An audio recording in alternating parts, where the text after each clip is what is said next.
Sir माध्य के जो सवाल आते हैं, माध्य वाले सवाल, इसमें सर 3 विधि से सवाल दे रखे हैं। कभी हम माध्य से सोल्व करते हैं, मतलब प्रत्यक्ष विधि से सोल्व करते हैं तब भी आंसर वही आता है, पगविजन से सोल्व करें तब भी वही आंसर वही आता है, और कल्पित से सोल्व करें तब भी आंसर वही आता है। 3 विधि क्यों दे रखी है सर, समझ में देखिए नहीं आया बात मेरे ये को। है कि हम माध्य को सोल्व करते हैं, जैसा कि हम सबको पता है कि माध्य की 3 विधियां ठीक है होती सर। हैं, प्रत्यक्ष होती हैं और कल्पित होती है और पग विचलन होती है। लेकिन माध्य की सबसे सिंपल जो विधि है वो है पग विचलन विधि, और इससे सवाल सबसे सिंपल तरीके से सोल्व हो जाएगा। तो ऐसा भी होता है बिल्कुल, सर अगर फिर। हम सवाल को प्रत्यक्ष नहीं पग विचलन से सोल्व करें तो ठीक है सर, आप एक बार हमें जो पग विचलन जो विधि से हम सवाल को सोल्व करते हैं, उस विधि के बारे में थोड़ा सा समझाइए ताकि हमें सवाल को सोल्व करने बिल्कुल। में देखिए, आसानी हो। जो माध्य सोल्व करने की 3 विधि हैं, उनमें से अगर हम सबसे पहले समझेंगे प्रत्यक्ष विधि, और फिर अगर हम देखें कि कल्पित विधि, और फिर हम देखें पग विचलन विधि, तो पग विचलन विधि जो होती है वो सबसे सिंपल और आसान होती है। अगर हम किसी सवाल को सोल्व करते हैं तो उसमें गुणा भाग करने की जरूरत नहीं है, सीधा जैसे कि एक पहली क्लास का बच्चा गुणा भाग कैसे करता है, वैसे उसमें से सोल्व होता है।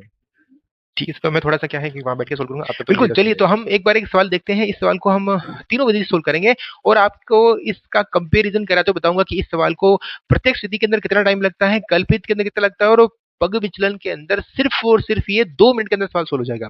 तो चलिए हम देखते हैं, जो क्वेश्चन है हमारा वो देखते हैं। तो देखिए, एक बार हम इसको प्रत्यक्ष से सोल्व करते हैं, फिर कल्पित से करेंगे, और फिर पग विचलन से करेंगे। तो तीनों का कंपैरिजन करते हैं। सबसे पहले देखते हैं प्रत्यक्ष विधि। प्रत्यक्ष विधि के अंदर क्या करते हैं, जो नॉर्मल हम सोल्व करते हैं, इन दोनों को जोड़ते हैं और एक्स का मान निकालते हैं, मतलब वर्ग चिन्ह निकालते हैं। तो इन दोनों को जोड़ेंगे, आंसर कितना आएगा हमारे पास में, और 2 का भाग देंगे तो यहाँ आ जाएगा 125। 125 के अंदर 50 जोड़ेंगे। क्यों जोड़ेंगे? देखिए, इनके बीच का गैप जो है वो 50-50 का गैप है। इसका मतलब हम इसमें 50-50 जोड़ते जाएंगे। तो इसमें 50 जोड़ेंगे कितना आएगा, 175, इस तरह से। फिर 50 जोड़ेंगे तो ये आ जाएगा 225। फिर 50 जोड़ेंगे कितना आएगा, 275। फिर 50 जोड़ेंगे कितना आएगा अपने पास में, 325 इस तरह से। और आप यहाँ चेक कर सकते हैं, 300 300 600 650 का आता है, 325 इस तरह से। अब हमें इसको इससे गुणा करना है। गुणा करके सामने ये लिखना है। अब गुणा करने में कितना टाइम लगता है, देखिए, इसको हम इससे इंटू करेंगे, 125 को इससे इंटू करेंगे तो कितना आंसर आएगा अपने।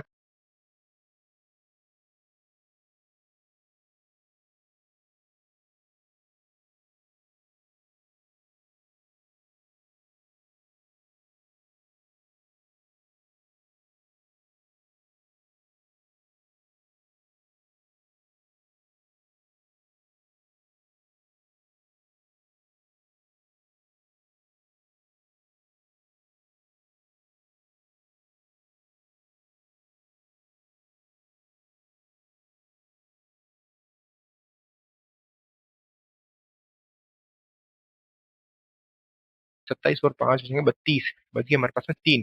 3 और 2 कितने हो जाएंगे हमारे पास में, 5, इस तरह से ये आ रहे हैं। इसकी जो जोड़ आ रही है वो आ रही है 52-57 आ रही है। यानी कि अगर मैं इसका सिग्मा एफ एक्स निकालूं इस तरह से, तो सिग्मा एफ आई एक्स आई निकालूं, अपॉन करूं मैं सिग्मा एफ आई इस तरह से, तो इसके जो आंसर आते हैं वो इस तरह से आते हैं।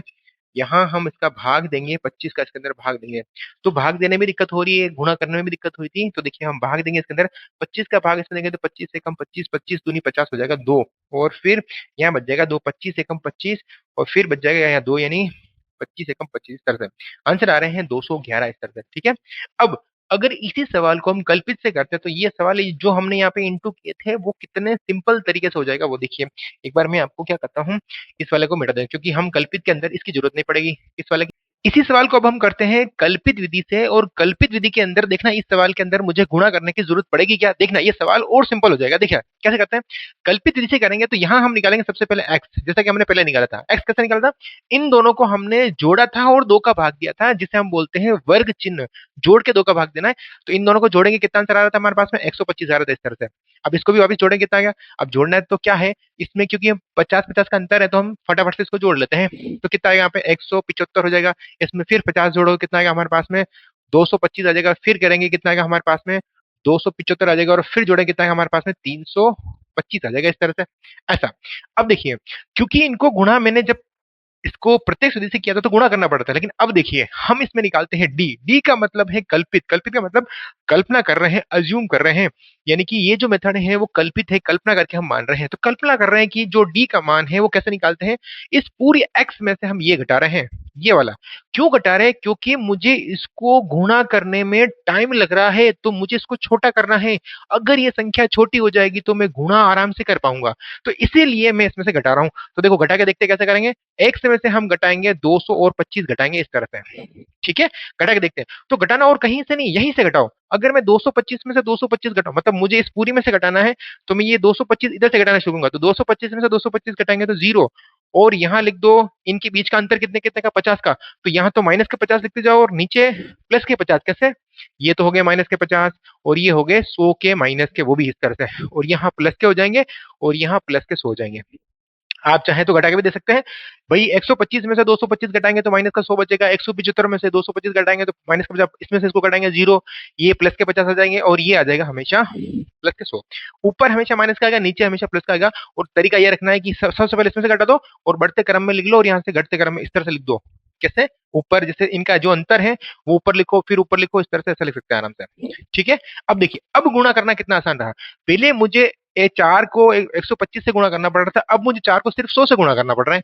यानी कि अब तो मैं आराम से कर सकता हूँ, क्योंकि मुझे गुणा करने की जरूरत नहीं पड़ेगी। तो क्या करूंगा, मैं 4 को 100 से इंटू करूंगा, कितना आएगा, माइनस के 400।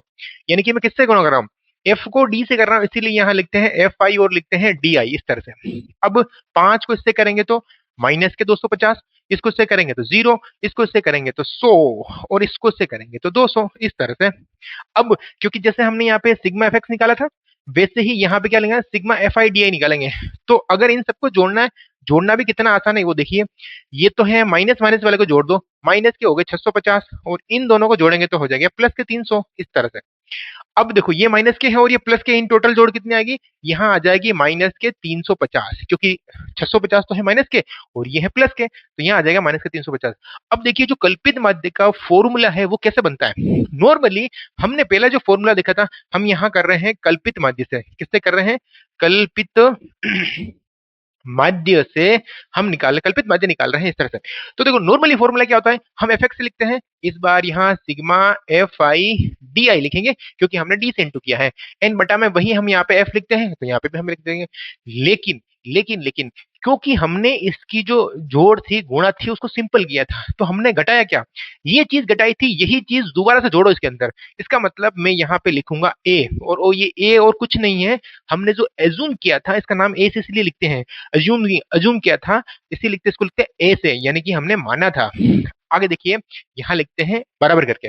तो ए कितना है हमारे पास में, 225, तो यहाँ हम लिखेंगे 225 एंड फिर करेंगे प्लस, और इसकी जोड़ आ रही है माइनस के 350, और नीचे हमारे पास में आ रहा है 25। और देखो, इसको हम में से काटूंगा तो ये 14 बार कट जाएगा, और आंसर कितने आ रहे हैं, माइनस के आ रहे हैं। तो इसको थोड़ा सा आगे लिखता हूँ, यहाँ से तो आ रहे हैं 225 एंड माइनस के 14, इसके आंसर आ जाएंगे 211, जैसा कि पीछे वाले विधि से भी आ रहा था। अब हम देखेंगे पग विचलन विधि। पग विचलन विधि इससे भी सिंपल पड़ती है। अगर इसी सवाल को हम पग विचलन विधि से करें, तो मैं बता रहा हूं कि ये जो मैंने इधर ये लिखे हैं ना, ये गुणा करके इधर गुणा करने, मतलब छोटा बच्चा सवाल कैसे करता है वैसे हो जाएगा, देखो। तो इसी सवाल को हम करते हैं पग विचलन विधि से।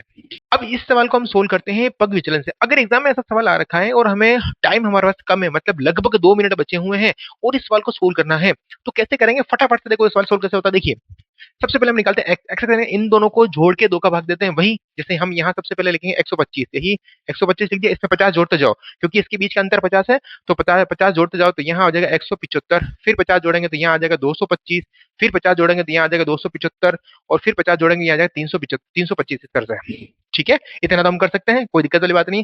अब हम इसमें से फिर से डी निकालेंगे, जैसे कल्पित में निकालते थे, इसमें फिर से एक बार डी निकालेंगे, इस तरह से। यहाँ लिख लेते हैं 225। 225 कैसे निकालते हैं, इसके बीचों बीच में से कोई संख्या उठाते हैं और इसमें से घटाते हैं। क्यों कर रहे हैं ऐसा, क्योंकि मुझे इसको गुणा करने में तो काफी टाइम लग रहा है, इसलिए मैं सवाल को छोटा कर रहा हूँ, मेरे पास में टाइम नहीं है गुणा करने का। तो क्या करूंगा, इसको छोटा करता हूँ। छोटा कैसे करेंगे, इनमें से बीचों बीच में कोई संख्या उठाओ और इस सब में से उठाओ।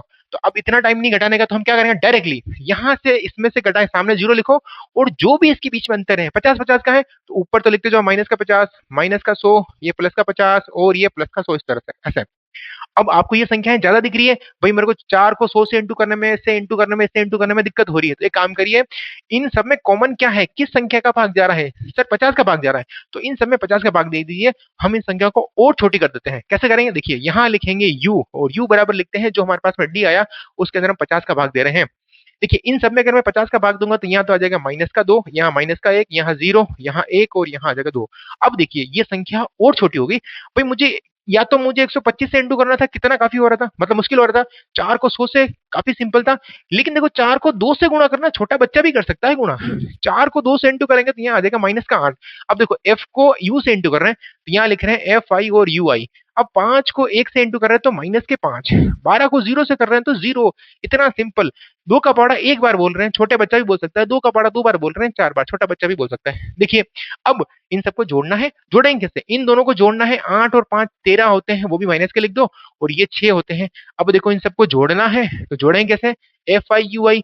इन दोनों को जोड़ना है तो कितना आएगा? ये तो माइनस के हैं और ये प्लस के हैं तो माइनस के साथ आ जाएगा, इस तरह से।